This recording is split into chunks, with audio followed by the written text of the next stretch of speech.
Alright, well welcome back to class. I hope you had a good weekend. We are going to pick up today where we left off last week. We had been talking about the properties of water that are a result of its ability to hydrogen bond because it is a polar molecule. So we're going to go back over these properties today. We're going to go into more detail on the ones we did not get to talk about enough last week. We will do a little bit of the basics of drawing bonding, but very, very little right now. We will talk about acids and bases, and then hopefully we will get to start on our organic chemistry material for this class. So I want to start off with just quickly looking at water again. And if you'll remember, water is composed of a single atom of oxygen, and then you have two atoms of hydrogen that are attached to it. So you get this sort of Mickey Mouse looking shape. Now remember, oxygen does not share its electrons equally or fairly with the hydrogens. Electrons and oxygen is an electron hog. So it ends up with a partial negative charge here on your oxygen side of the water molecule. You will have partial positives here on your hydrogens because the electrons spend most of their time orbiting around the oxygen. And so you end up in a situation where your water molecules can form bonds to one another based on these partial positive and partial negative regions. So here we have one water molecule, we have another molecule here. The positive region of one is going to be attracted to the negative region of the other, and you'll have a hydrogen bond. Now, we talked about all of this last week. Please, if you're feeling confused, make sure you look back over your notes on hydrogen bonding. Remember, this is a weak bond between partially negative and partially positive molecules or regions of a large molecule. But it relies on the unequal sharing of electrons in order for this to happen. Now, because the water molecule itself is polar and can form hydrogen bonds, there were 5 different characteristics of water we had talked about that are very, very important to our everyday life. And the first of these that we had discussed, we talked about this one a lot last week, was cohesion. And you will have to bear with my handwriting on this program. I apologize. This is the ability for water molecules to stick to one another by forming hydrogen bonds. The second property, adhesion. We also discussed this one quite a bit last week. And this is water's ability to form hydrogen bonds with molecules other than itself.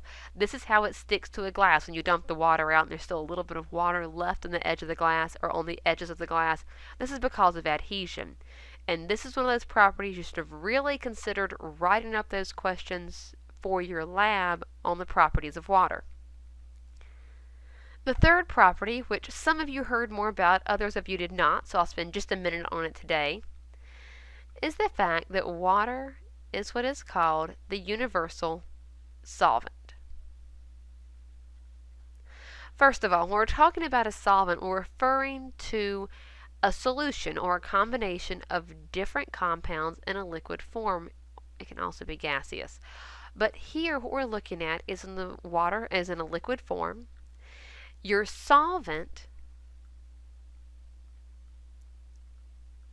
is the material that does the holding, is how I like to think about it. So if you mix water and salt, water is your solvent. It is the one that holds the salt. Your solute is the one being held, and in this example it would be your salt. And the beauty of water is its ability to pull apart the solute and dissolve it. So if we have a beaker over here of water, and yes, I know how bad my drawings are on the dry erase board, and they're even worse on this, doing it this way. But if we have a beaker of water, and we add in salt, remember salt is made up of 2 different atoms. It is sodium, which has a positive charge, and chlorine, which has a negative charge, and these are held together by an ionic bond. So now what we do is we put some we put our sodium chloride or our salt into the water. And the water molecules have an interaction with the sodium chloride that actually disassembles this molecule. It breaks the ionic bond because you have those partially positive and partially negative regions of the water. And before I give the answer to this, I want you to take just a moment to think. I've already told you that water is going to be able to separate the individual atoms in your salt. So if we have our oxygen here, remember it's partially negative, our hydrogens are partially positive, what part of the water molecule will be attracted to the chlorine and what part will be attracted to the sodium? Go ahead and think about that and make your decision now.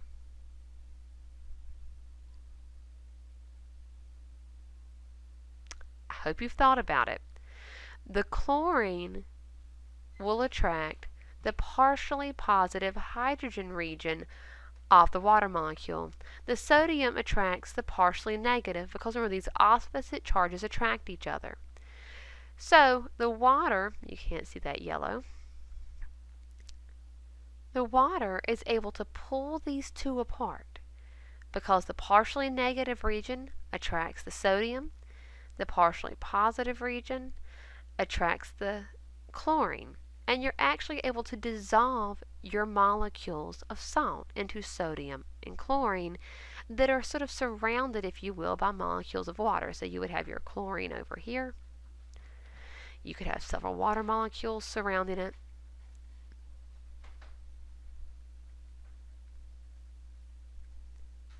And all those partially positive regions, and you have to imagine this in 3D, so you would have some in front of it, some behind it, has separated the chlorine completely from the sodium. The sodium, of course, is surrounded by water molecules, and the negative regions are attracted to the sodium. So now we can completely dissolve salt. Water is able to dissolve molecules that are held together by ionic bonding because you have positive and negative regions. And it is also able to dissolve molecules with large polar or with good polar regions where it can pull it apart. This is really, really important for water. Okay, this is a key element to our survival as organisms. Now, what it cannot dissolve, so it can dissolve, yes, water can, Z-O-L-V-E, water can dissolve anything that is an ionic bond. So because you have a positive and you have a negative, and it can dissolve things that are polar. These molecules, things that are ionic or polar, are going to be called hydrophilic.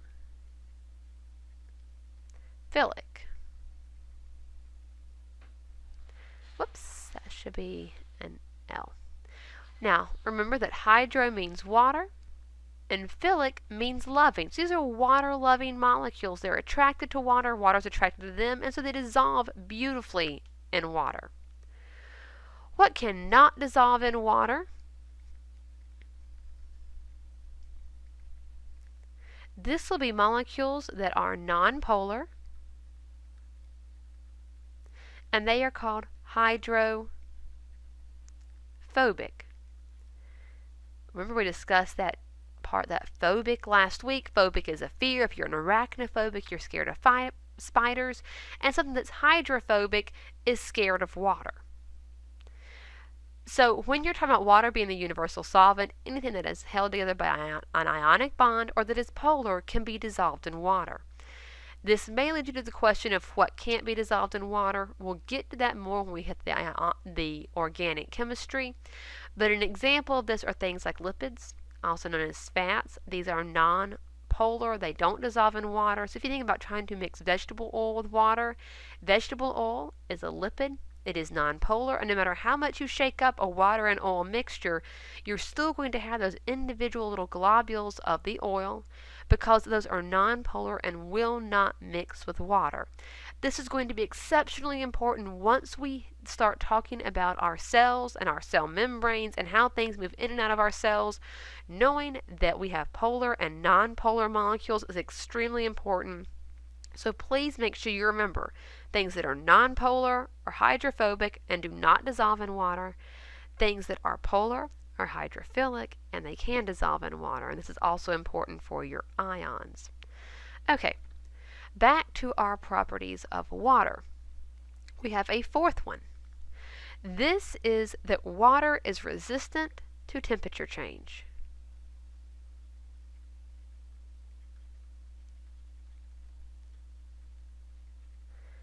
I believe that your book puts this as 2 different characteristics. I prefer to have nice, clean 5 characteristics instead of having 6. I just think it's easier to remember 5. So there's sort of 2 subparts to this, and I think I labeled these as 1 and 2 in the notes, which you'll get to see soon. I'm going to do them A and B here. One of these is that water has a high heat capacity.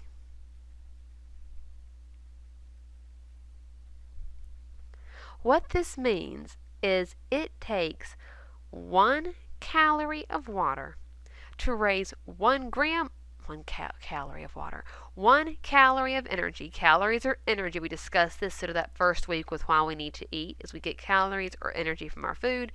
Calories are a measure of energy. It takes 1 calorie to raise 1 gram of water 1 degrees Celsius. That may not sound very impressive, but what's important to remember is it's the 1 calorie per gram of water. Most of the other liquids, it only takes half a calorie per gram of other liquids.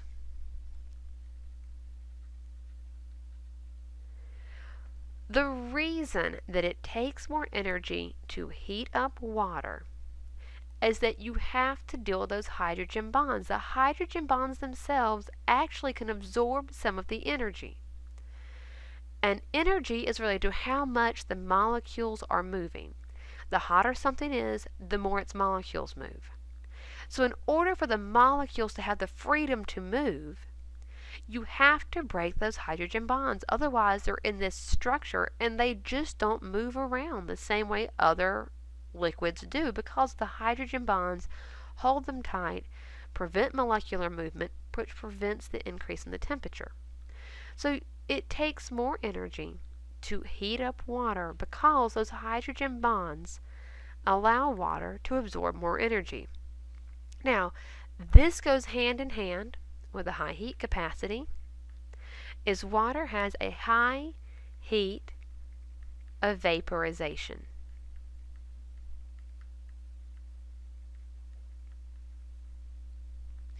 What this means is the transition between liquid and gas, from where it is a liquid to where it is a vapor. It takes a great deal of energy to take water that is at the very verge of boiling. It's the hottest water possible before it boils. It takes 540 calories to push water over the edge from being hot to being boiling. Now, what these translate to for us as living organisms is that water, for one thing, inside of our body, the water in our body does not get extremely hot and just turn to vapor inside of our bodies when it's hot outside or when we've been exerting our bodies. We don't just have the water evaporate inside of our bodies or increase in temperature extremely fast. I think you can imagine how horrific this would be if the water in your body suddenly turned to gas. So what is great is because our bodies are mostly made of water and it's aqueous solutions like our blood, these don't increase temperature rapidly, which helps stabilize our body temperature. In addition to that, we sweat. And who doesn't love to get good and sweaty? It's just disgusting, I know. But sweat serves a really important purpose for our bodies. So if you have a person, and I'm not going to even try to draw the whole person, But here's our person. There are their arms. There's their body. And just because this is looking rather ridiculous, we're going to put some shorts on this guy. And yes, I know nobody wears denim shorts anymore, guys, but just bear with me. Alright. So, if he sweats, and we're going to assume we'll play that whole Gatorade game and make his sweat nice and visible. So, when you sweat, you have water now on the surface of your body. What happens is when the sweat evaporates, it takes heat from its surroundings and decreases the energy of the surroundings, which means it decreases the temperature, because remember, this energy, this heat energy, is movement. And it takes some of that energy out, that causes the temperature to drop, and that cools you. So if the sweat is on your skin, it takes some of the heat from your skin, from your body, and as that water dries, it's taking heat and it is cooling your body. So if it weren't water, it would take less heat. But because water has hydrogen bonds, it requires more heat. It takes in more heat, which means it cools us more efficiently. Okay, and that's a lot to take in, and you can't really ask me questions right now. But so we've talked about water now, its ability to stick together, stick to other surfaces. It can break things apart. It is the universal solvent. It is resistant to temperature change. It has a high heat capacity and a high heat of vaporization, which means water remains stable. Beyond our bodies, this is really important as a drinking source for us, and just water being available. If water could not hold the heat, and if it didn't have the hydrogen bonds to help absorb the heat, there would not be liquid water on most of the earth. Alright, so the last characteristic of water that we are going to talk about, and this is one I know a few of you had questions about when you read the chapter on your own, is that ice is less dense than liquid water.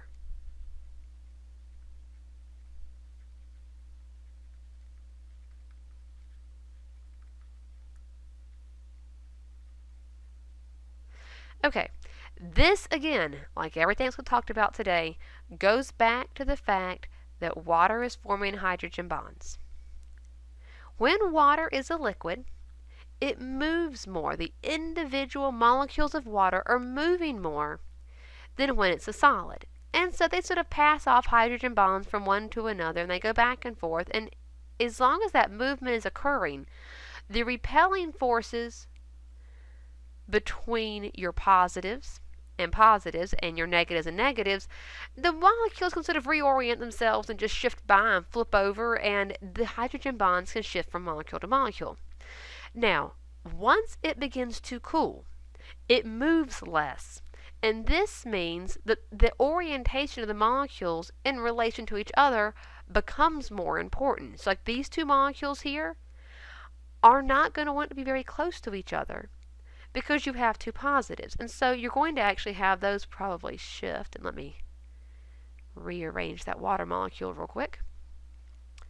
And what you'll end up with is orientations that are favorable to forming these hydrogen bonds. And as they cool, the hydrogen bonds form sort of a crystal-like structure. Some of these are not oriented very well. But they're going to make sure they are faced the right way, as if water could make a decision. But the water molecules will orient themselves in a way that they form a crystal structure that actually has more space between each molecule of water when it is frozen than when it is solid. So you will have a greater amount of space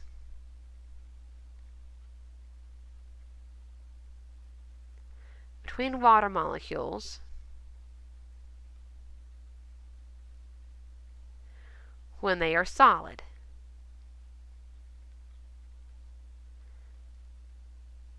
Than a liquid. This increased amount of space means it is less dense. So there are less water molecules, say in 1 centimeter. If you take 1 cubic centimeter, which means I need to draw a cube. So if we take a cubic centimeter and we look at water when it's frozen, this will be our frozen ice cube. Or we take liquid water and we place it in a 1 centimeter cube. It will actually hold more molecules of water because there's a slipping past each other and twisting and turning, and the hydrogen bonds are able to break and reform, and so the orientation of a single molecule to single moment is less problematic because it's going to keep moving and it's not stuck in that position. So this is 1 centimeter. Those are cubic centimeters as a liquid. So if you freeze this cubic centimeter, what you would end up with is the amount of water, or the number of water molecules actually in this cube would, well, it almost looks like it's happening here, would actually come outside of this cube. There'd be so much water that it would not all fit in the cube. This is why if you ever put a soda in the freezer during the summer just to cool it down, and you forget, and a couple hours later you hear this popping sound and you go look inside your freezer and the can has burst. I remember that happening many times when I was a kid. You'd have a Pepsi explode in the freezer. That's because Pepsi is pretty much all water with sugar dissolved in it. And so what happens is as that water freezes, the molecules spread further apart. They form this sort of crystal structure which makes the volume expand beyond the size of the container that it was in because those cans were pretty full.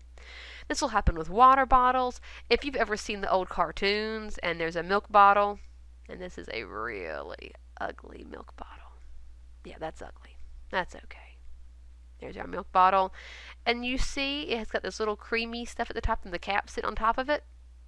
That's because the milk bottle used to be set outside, and if they froze, it'd push the cap right off the milk bottle. So it's important for us to know that water, when it is a solid form, is less dense than it is as a liquid. This is extremely important for a lot of organisms. So let's just take, for example, a pond. And you have a fish in the pond. There's our fish. He's happy. We have a fish in the pond. When it gets extremely cold, what happens is only the top layer of the water freezes. This top layer freezes and it floats and it stays on top of the water.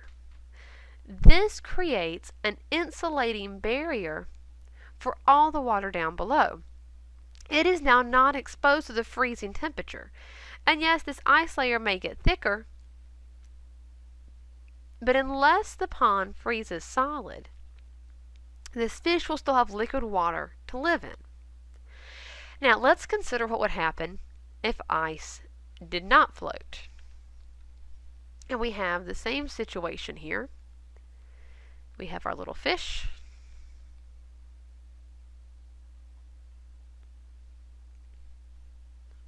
There is our fish. Right the second, he's a little concerned because what's going to happen is when this ice forms on the surface, if ice was heavier or more dense than water, it would sink.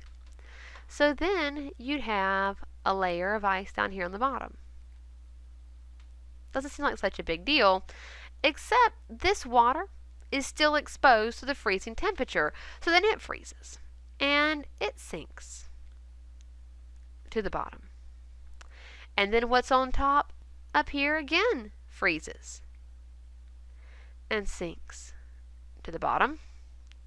And as you can tell, eventually what's going to happen is our poor little fish is going to be trapped completely in ice because there is no insulating property. There's nothing here to create a barrier between this water that is still a liquid and the outside freezing temperatures.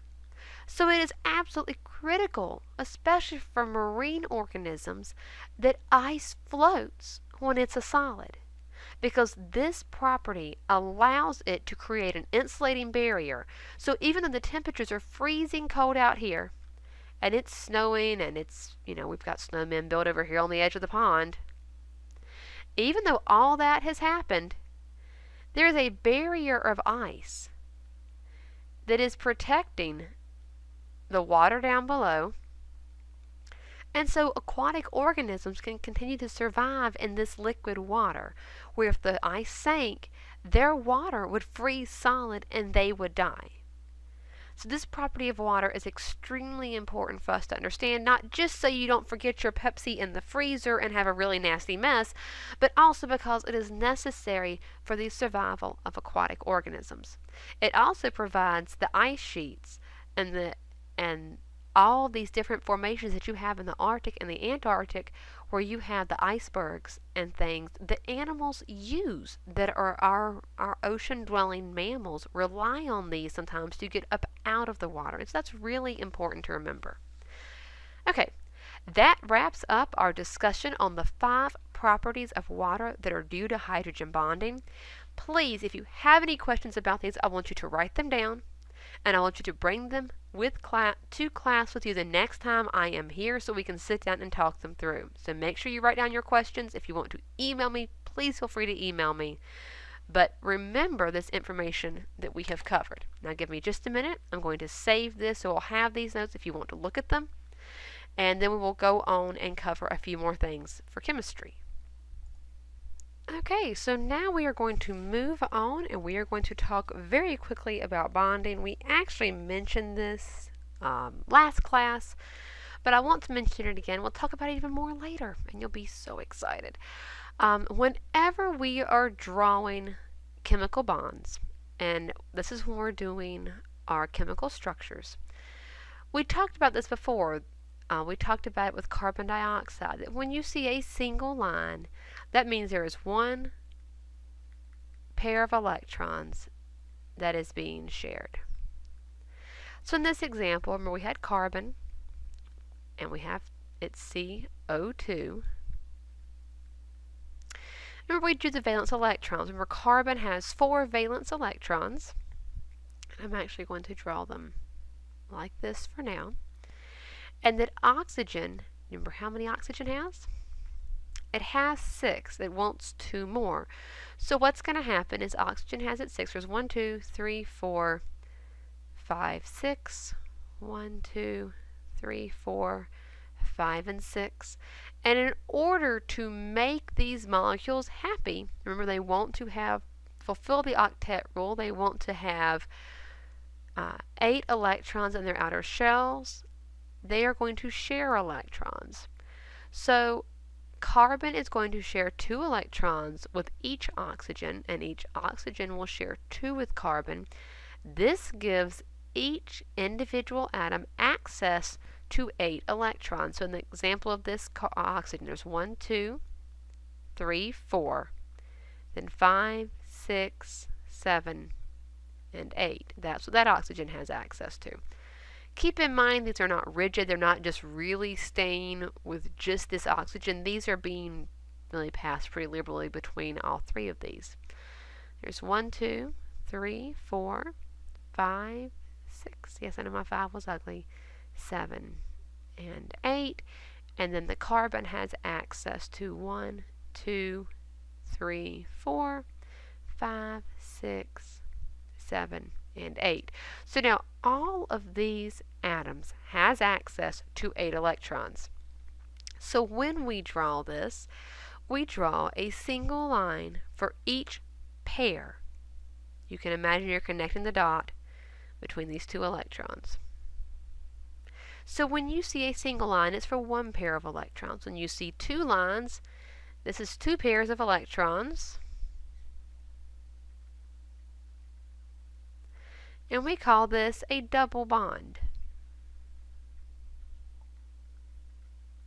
Can you guess what this one is?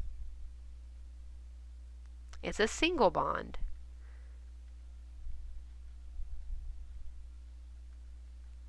Then you can also get a triple bond when you have 3 pairs of electrons.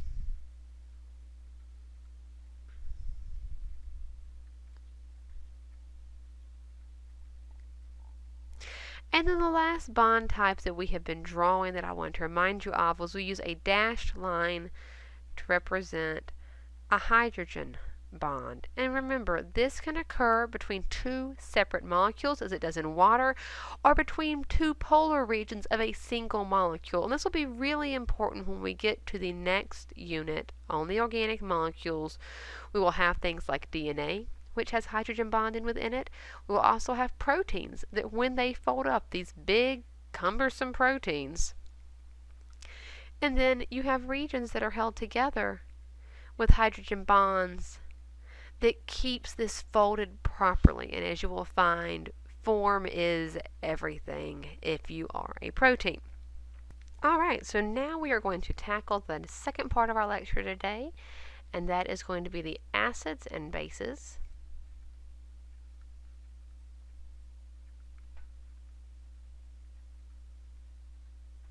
Okay. So before we really get into acids and bases specifically, I want us to look at water one more time. Water, which remember is H2O, which you could write as HOH, can break down into ions. Now remember, oxygen's a serious electron hog. So you can just know it's not going to let go of an electron.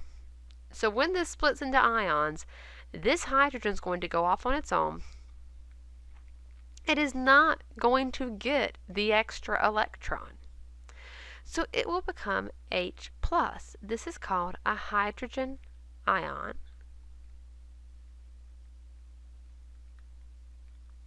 This may also be called a proton. Now, I want you to all think back for just a minute for me. Consider there's hydrogen's atomic symbol, its number, and its mass. So what does this tell us about a neutral hydrogen atom? It has how many protons? 1. And if it's neutral, how many electrons? 1. Now, how many neutrons does it have?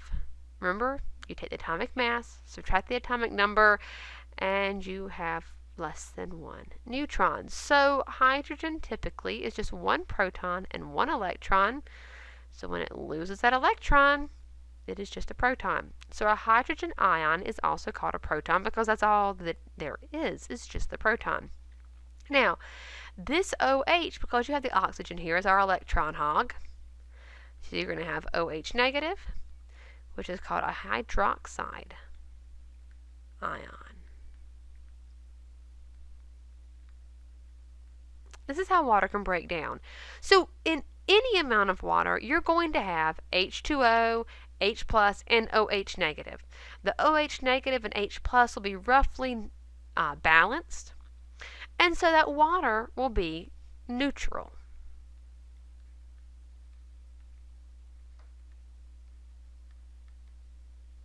Now, when we add something that is an acid or a base, this is a substance that's going to dissolve in the water and change the concentration of the hydrogen ions or the hydroxide ions so it is no longer balanced. An acid is a substance that will increase the number of hydrogen ions present in the water when it breaks down or dissociates.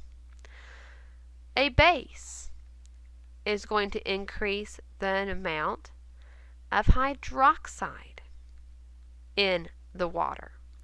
So now you're looking at a change in either the amount of hydrogen you find in the water or hydroxide. This is going to change the properties of the water. Now, before I get too much into those properties, and we'll mention a few of those in a minute, I want you to understand that an example of an acid is something like hydrochloric acid, which you may have heard of. This is part of what makes up our stomach acid. This is a very strong acid. When you add hydrochloric acid, and I'll write that out really quick.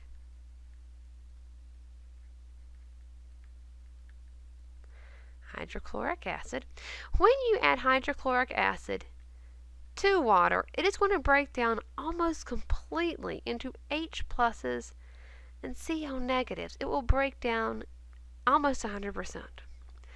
This greatly increases the number of hydrogens in that water. What this will do is make it acidic. Things that are acidic, they have a sour taste, and no, you do not need to go around tasting anything to determine if it's acidic. That's a horrible idea.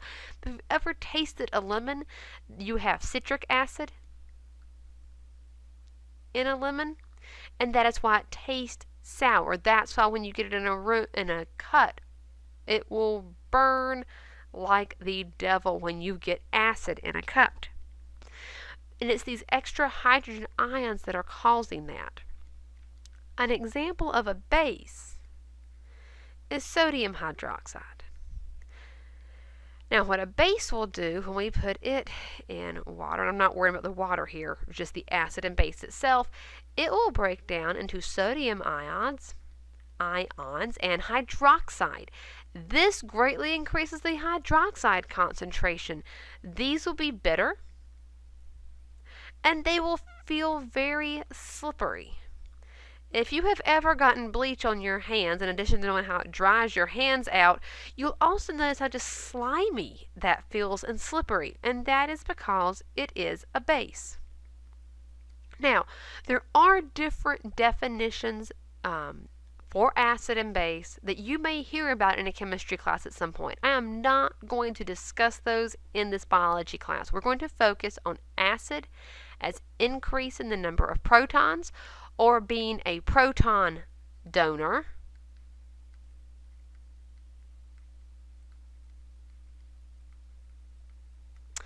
and then our base will release hydroxide ions.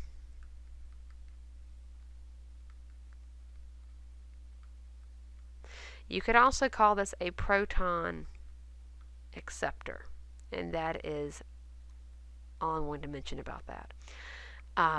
So, when we are looking at the concentration of hydrogen ions and hydroxide ions in a solution, we have a scale that we use to discuss this.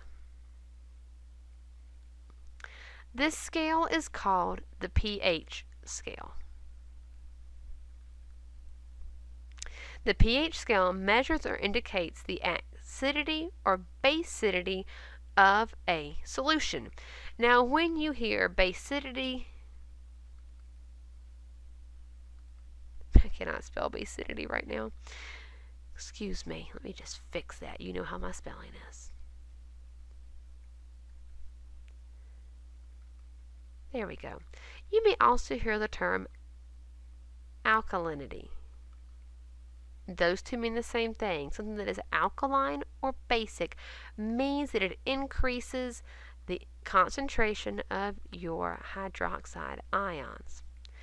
If something is very acidic, it is going to increase the concentration of your hydrogen ions. Now, when we look at the pH scale, this scale runs from 0 to 14. When you get up here to the high numbers, these are things that are very basic or alkaline. Your low numbers are acidic. Distilled water that has nothing but water in it, no other ions or anything else, is going to be at a pH of around 7, which is neutral.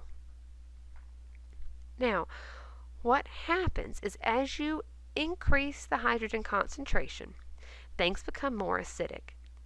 And you'll see that the scale is written just as whole numbers.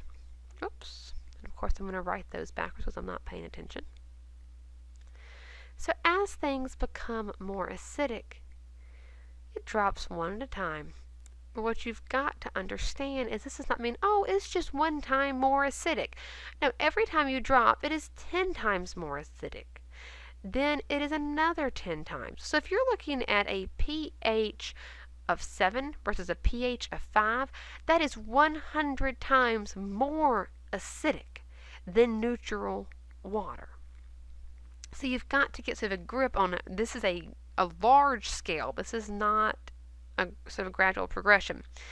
Now, when we get down here, we mentioned lemons earlier. Lemons have a pH of somewhere around 2. And if you have ever had a cut on your finger and gotten lemon juice on it, you know what that burn feels like. This is also about the acidity of your stomach acid. Now, this takes us to sort of an interesting sidebar. Why do we care about acidity in biology? And I'm going to draw one of my ugly people over here. I can't really explain what's wrong with this guy. It's like a duck. That's okay. We'll forgive the duck man here. Here's his mouth. His esophagus comes down. This is a closed tube. It comes down to his stomach. And inside of his stomach is stomach acid, and that is fine. Your digestive tract is coated with a mucus layer that helps protect it from your stomach acid. And this goes from your esophagus and goes all the rest of your digestive system. And that helps protect it from the stomach acid. If, for any reason, this mucus layer gets damaged, you can end up with ulcers in your stomach from where you get a chemical burn in your stomach. The other thing that can happen, and here is food entering. Food goes down the esophagus. It goes into the stomach. There is a sphincter here. And a sphincter is essentially a round muscle that can contract and close. And you have one here at the base of the stomach. And you have one up here at your esophagus. Don't worry about all of these. But you have a sphincter here. So when the food gets into the stomach, the sphincter closes behind it. The stomach releases stomach acid. It churns it up. It mashes it up. It stops some things that started up here in your mouth to break down the food. It passes it off to your small intestines, which digest the food and pull all the nutrients out of it. It goes to your large intestines where all the water is taken out. It goes into your rectum and it exits your body. Now, this is all great because, like I said, you've got a mucus layer in here that helps protect your digestive system from the stomach acid. But if this sphincter does not close correctly, you can have stomach acid come back into your esophagus, and your esophagus does have the mucus layer, but it is just not as resilient as what's in your stomach. So what will happen is you get, you've heard of acid reflux. You get an acid burn in your esophagus, and this can be extremely painful. And this is because it is a different pH than what you usually have in your esophagus. Now, we are talking over here about the pH scale. So here are acids. Bases go up, of course, in number. Again, these are tenfold increases, so between 7 and 8, it is more basic or alkaline by tenfold. When you get up here, you have a higher base. We are looking at things like bleach. These have a high pH. Bleach is somewhere around 13.5. These chemicals can have a really big impact on your body and how it functions. Now, our bodies have a pH, or our blood rather has a pH that is just a little bit basic, and it's going to be right around 7.4. In order for the different parts and molecules in our body to function properly, they need a constant pH. The pH can't change or it damages the molecules. If you have extra H's flying around or OH's flying around, this can interact with the molecules in your body and actually change them so they cannot function anymore. So we've got to find a way to keep pH constant. And in both biological systems and in chemistry, we use something called a buffer. A buffer is a chemical or combination of chemicals that moderates pH. It does this by taking up the extra hydrogen ions or the extra hydroxide ions, and buffers are usually made of a pair of two chemicals. One takes up hydrogen and one takes up hydroxide. I want you to be aware that buffers exist and that there are biological buffers, organic buffers that help control the pH levels in our bodies. This will come into play more a little later in the semester. We will start talking about organic molecules and how they function. And you will need to understand that pH is critical to how our body functions. If the pH of our blood drops, we go into acidosis. This can kill us. And if it increases, we can go into alkalidosis, which is also toxic and can kill us. So it's important that our body be able to properly moderate the pH, and it does this using buffers. So some of the key things to remember about acids and bases, I want you to remember that acids release hydrogen ions when they go into water. Bases release hydroxide ions. The change in the concentration of these ions changes the pH of the solution. This has an effect on how other molecules in this solution would react and how it reacts when it comes into contact with the molecules on our body that make up our body. Things that are basic have a high pH, things that are acidic have a lower pH. 7 comes in at neutral. Keep this in mind. We're going to start talking about organic chemistry next. And all of these concepts we have discussed in our basic introduction to chemistry are going to become very important in this next chapter. If you have any questions, please hang on to those until our next class, or you are welcome to email me and ask me anything you would like, and I will get back to you before Wednesday. Thanks so much. Bye.